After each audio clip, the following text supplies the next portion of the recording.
नमस्कार आप सभी को बीए प्रथम वर्ष की क्लास में एक बार फिर मैं आपका स्वागत करता हूं। आज का जो हमारा विषय है हिमनद के कार्य एवं स्थलाकृतियाँ। आज हम इसके बारे में पढ़ेंगे। बेहद इंटरेस्टिंग विषय है और भूगोल के लिहाज से बेहद महत्वपूर्ण है। और सबसे बड़ी बात है कि हिमनद एक ऐसा टॉपिक है जिसके बारे में हर व्यक्ति को जानने की इच्छा रहती है। आज हम उसी के बारे में जानेंगे कि आखिर ये हिमनद होता क्या है। तो हिमनद का मतलब ही है जब हिम से बना हुआ कोई शिलाखंड, यानी कहने का तात्पर्य यह है कि कोई ऐसा बर्फ का टुकड़ा या बर्फ का बड़ा बड़ा टुकड़ा जो कहीं पर वर्ष भर वैसे ही विराजमान रहता हो, उसमें कोई उसके टूटने बिखरने जैसा कोई बहुत बड़ा पैमाने पर कोई विनाश न होता हो। यानी कुछ जैसे ऐसे भी धरातल पर बहुत सारे ऐसे जगह हैं जहाँ पर तापमान कम होने के कारण बर्फ़ के बड़े बड़े टुकड़े पाए जाते हैं और उन्हीं बड़े टुकड़ों को हम हिमनद के नाम से जानते हैं। यानी बर्फ़ के बड़े बड़े शिलाखंड ही क्या होते हैं? हिमनद होते हैं। और जब हम हिमनद के बारे में चर्चा कर लेते हैं तो हमको ये जानना जरूरी हो जाता है कि हिम क्षेत्र क्या होते हैं। तो जब कोई भी जो बड़ा बड़ा हिमनद होगा जहाँ पर वर्ष भर बर्फ पड़ता होगा और बर्फ से आच्छादित क्षेत्र होगा, तो उसी बर्फ से आच्छादित क्षेत्र को हम हिम क्षेत्र के नाम से जानते हैं। यानी हिम रेखा के ऊपर स्थित बर्फ से आच्छादित भाग ही हिम क्षेत्र के नाम से जाना जाता है। और ये हिम क्षेत्र निचली सीमा में जहाँ तक पाया जाता है, यानी जिस हिम क्षेत्र की जो निचली सीमा होती है उसको हम हिम रेखा के नाम से जानते हैं। यानी जब भी आपको हिमनद के बारे में पढ़ना हो तो ये तीन शब्द आपको पता होने चाहिए। यानी हिमनद क्या होता है, हिम क्षेत्र क्या होता है और हिम रेखा क्या होता है।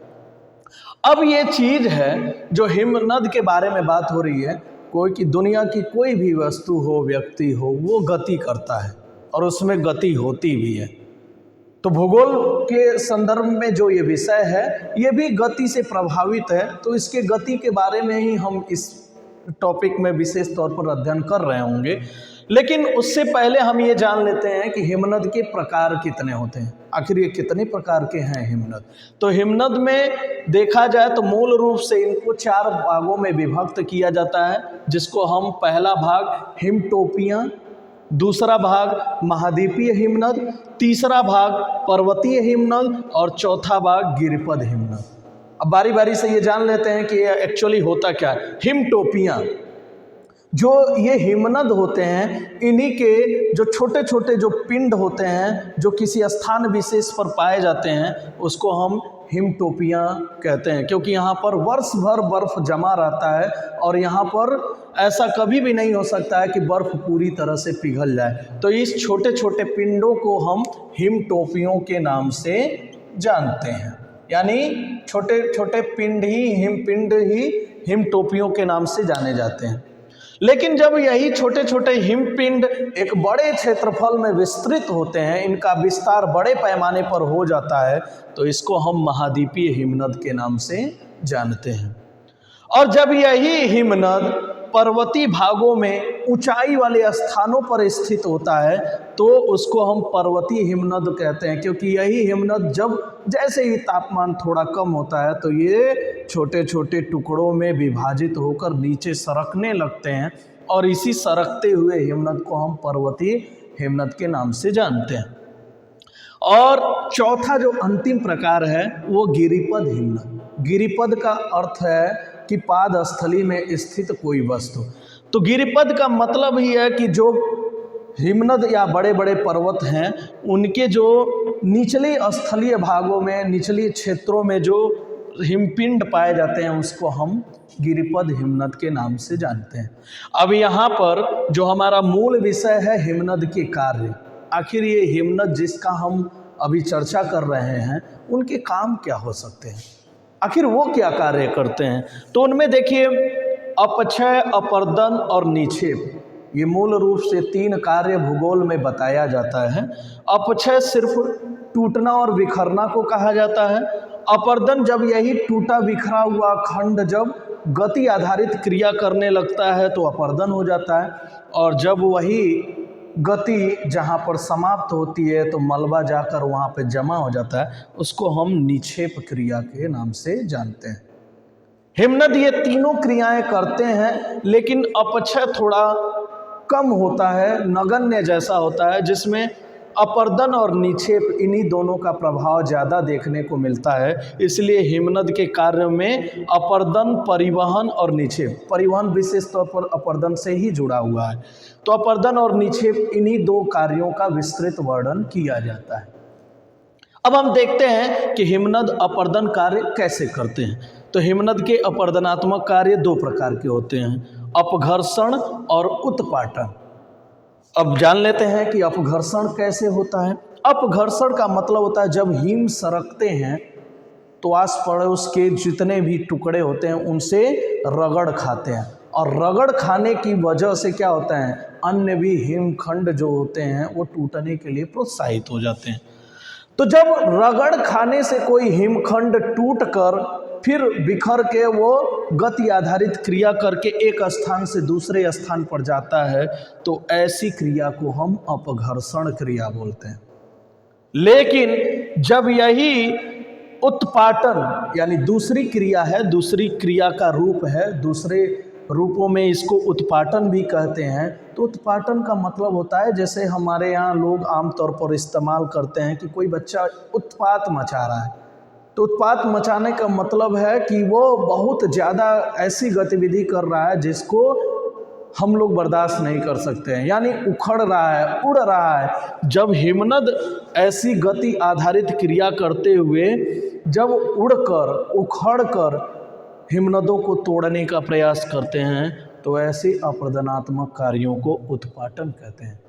यानी उखड़कर, उछलकर, उड़ते हुए चलना, ऐसे ही गति क्रियाओं को, ऐसे गति आधारित क्रियाओं को हम उत्पाटन के नाम से जानते हैं। अब जब ये अपर्दन होता है तो अपर्दन में कोई भी मलबा होगा, एक स्थान से दूसरे स्थान जाएगा।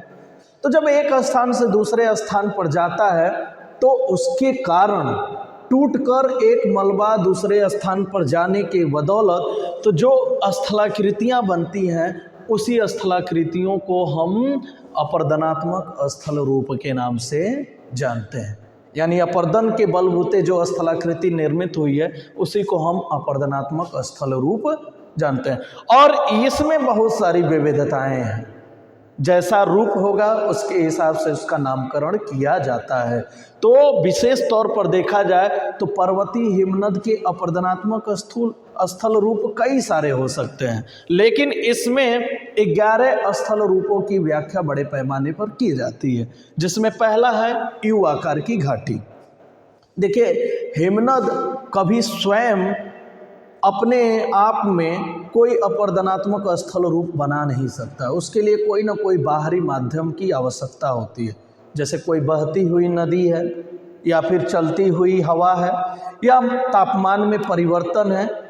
ये सब ऐसी गतिविधियां होती हैं जो अपर्दन के लिए हिमनदों को प्रोत्साहित करती हैं, उसके टूटने के लिए एक वातावरण तैयार करती हैं।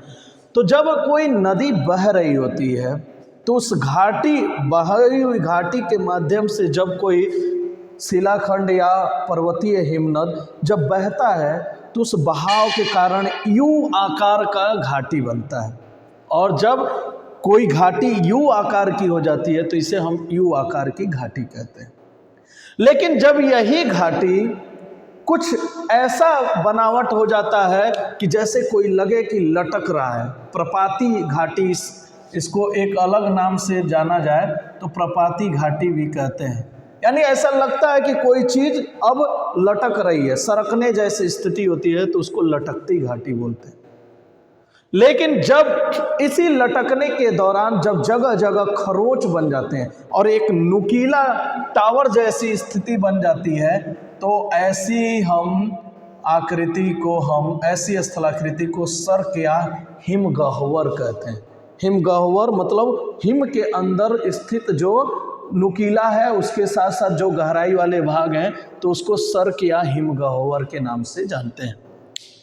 लेकिन जब इसी नुकीले भागों में जब छोटे छोटे जो गड्ढे होते हैं उसमें जब जल का जमाव हो जाता है तो उसे हम टार्न या सर्क झील के नाम से जानते हैं। अब चूंकि हिमखंड है, जब अपरदनात्मक कार्य करेगा तो वो अपने बेस में क्या करेगा, जगह जगह खरोच मारेगा, और खरोच मारने के कारण ये उसके पूरे के पूरे आधार तल में नुकीले आधार तल में नुकीला खंड बन जाएगा, और उसी नुकीले खंड को जो कि रेती जैसा हो जाएगा, रेती हम लकड़ी काटने में इस्तेमाल करते हैं तो उसका जो नोक होता होगा आप देखते होंगे नुकीला रहता है। तो जब हिमनद के अपर्दन के फलस्वरूप ऐसी नुकीली घाटियां बन जाती हैं तो उसको अरेत या तीक्ष्ण कटक के नाम से जानते हैं। हार्न या गिरिश्रिंग, जब हिमनद का अपर्दन ऐसा होता है कि एक सींग आकार की, सींग आप जानते भी होंगे वो भी एक नुकीला भाग ही होता है, तो जब हार्न या गिरिश्रिंग जो सींग के जैसा आकृति बन जाती है तो उसको हार्न या गिरिश्रिंग कहते हैं। नूनाटक, ये क्या होता है कि जब टीले होते हैं, यानी जहाँ पर हिम क्या होता है एक टीले के ढेर के रूप में जमा हो जाता है, तो उसके टीले के आसपास जितने भी हिम होते हैं जब वो जमा होते हैं तो एक सुंदर आकृति बनती है जिसे हम नूनाटक के नाम से जानते हैं। श्रृंगपूछ, जो 8वीं अपरदनात्मक स्थलाकृति है, श्रृंगपूछ, इसमें सिंग भी बनता है और पूंछ जैसी चीज़ें बनती हैं, और ये कुछ ऐसा होता है जैसे लगता है कि कोई जानवर है जिसकी सींग भी दिखाई दे रही है और पूंछ भी दिखाई दे रही है, तो इसको हम श्रृंगपूछ के नाम से जानते हैं। लेकिन जब यही भेड़ की पीठ जैसी आकृति बनती है तो इसको हम भेड़ पीठ शैल या रास मुटाने कहते हैं। लेकिन जब अपरदनात्मक स्थलरूप तैयार हो रहा होता है और उस तैयार होते स्थलरूप में जब सीढ़ी जैसी संरचना बनती है तो उसको हम हिम सोपान कहते हैं। और यही हिम सोपान जब अंतिम स्थलों में यानी निचले स्थलों में जाकर जब जमा होता है और वहाँ पर गड्ढे नुमा आकृति बना देती है तो निचले स्थलों में बनी हुई अपरदनात्मक स्थल रूप को फियोर्ड नाम से जानते हैं। इसको हम फियोर्ड घाटी के रूप में भी देखते हैं, और ये हिम क्षेत्र जो होता है उसके निचले स्थलों में ये विराजमान होता है। अब ये अपरदनात्मक स्थल रूप के बाद हमें चूँकि मलबा जो भी निकला हुआ है उसको अब निक्षेपित करना है, ले जाकर कहीं ना कहीं जमा करना है। तो जब ये मलबा निक्षेपित होता है तो ये निक्षेप भी 2 तरह की स्थलाकृतियों को विशेष तौर पर जन्म देने का कार्य करता है। एक होता है हिमोड़, जहाँ पर बर्फ के बड़े पैमाने पर निक्षेप जमा हो जाते हैं, उसको हम हिमोड़ कहते हैं। लेकिन जब कोई उल्टी नौका जैसी जमा हो जाती है तो उसी को हम ड्रमलीन के नाम से जानते हैं। ये तो निक्षेप हो गया जब हिम के द्वारा निक्षेप किया जाता है, केवल जिसमें हिमनद ही विशेष तौर पर शामिल होते हैं। लेकिन जब यही हिमनद किसी नदी से मिल जाता है तो उसके जल के साथ सहयोग के फलस्वरूप जो स्थलाकृति बनती है उसे हम हिमानी जलोढ़ निक्षेप स्थलाकृति के नाम से जानते हैं। अब इसमें देख लेते हैं कौन कौन सी स्थलाकृति है। पहली स्थलाकृति है एस्कर। एस्कर क्या होता है कि जैसे छोटे छोटे बर्फ के टुकड़े पानी के सहारे बहते रहते हैं तो जगह जगह पर गड्ढा करते हैं, यानी एक माला जैसी आकृति बनती है जिसमें जगह जगह गड्ढा रहेगा, फिर एक पाइप जैसी आकृति रहेगी, उसमें फिर बहता हुआ जाएगा, फिर जहाँ पर उसको जगह मिलेगा फिर गड्ढा खोद देगा। तो लगता है कि जैसे एक सर्पीलाकार कटक बन रहा है, जैसे लगता है कि सांप कोई चल कर गया हुआ है और इस पूरे के पूरे घाटियों को निर्मित किया हुआ है। तो जब निक्षेप के कारण ऐसी आकृति बनती है कि जगह जगह टीला बन जाता है, फिर बहाव क्षेत्र होता है, फिर टीला होता है, फिर बहाव क्षेत्र होता है, तो इस सर्पीलेकार कटक को ही हम एस्कर के नाम से जानते हैं। और ऐसे में किनारे किनारे पर बर्फ बड़े पैमाने पर जमा हो जाता है। जब यही बर्फ एक जगह कहीं पर जमा हो जाता है, बड़े पैमाने पर ढेर लग जाता है, तो उसको हम केम नाम से जानते हैं। यानी ढेर या टीला जो बर्फ का बनता है उसको हम केम कहते हैं। लेकिन जब यही ढेर या टीला एक गड्ढा बना देता है और उसको गड्ढा बना के चारों तरफ से जमाव करके बीच में एक गड्ढा बना देता है, तो उसको हम केटिल बोलते हैं। और इसी केटिल के बीच में जो छोटे छोटे बर्फ के जमा होते हैं, जो टीले के रूप में होते हैं, उसी को हम हमक के नाम से जानते हैं। यहाँ पर एक बात ध्यान देना होगा, केटिल गर्त है और हमक उस गर्त के बीच का टीला है, छोटा छोटा। तो ये दोनों चीज़ एक ही से मिले हुए हैं, एक ही स्थल रूप है, लेकिन संरचना इनकी अलग अलग रूपों में देखी जाएगी और उसी के हिसाब से इनका नामकरण होगा। अंतिम जो निक्षेप जनित स्थलाकृति है वो है हिमनद अवक्षेप। यानी जब हिम बहता है तो बहते हुए जाते जाते जब निचले स्थानों में वो सरकता है तो बड़े पैमाने पर उसको एक समतल क्षेत्र मिलने के कारण वहाँ पर फैल जाता है और फैलने के कारण उसका विस्तार बड़े क्षेत्रों में हो जाता है। और जब यही बड़े क्षेत्रों में यह विस्तृत हो जाता है हिम, तो इसको हम हिमनद अवक्षेप के नाम से जानते हैं। आप सभी से अनुरोध है कि एक बार इनसे पुनः अपनी किताबों की मदद से और जो ये लेक्चर है इसकी मदद से आप पढ़िएगा। कोई सवाल होंगे तो हम इस पर बात आगे की कक्षाओं में करते रहेंगे। ठीक है, अब तक के लिए धन्यवाद।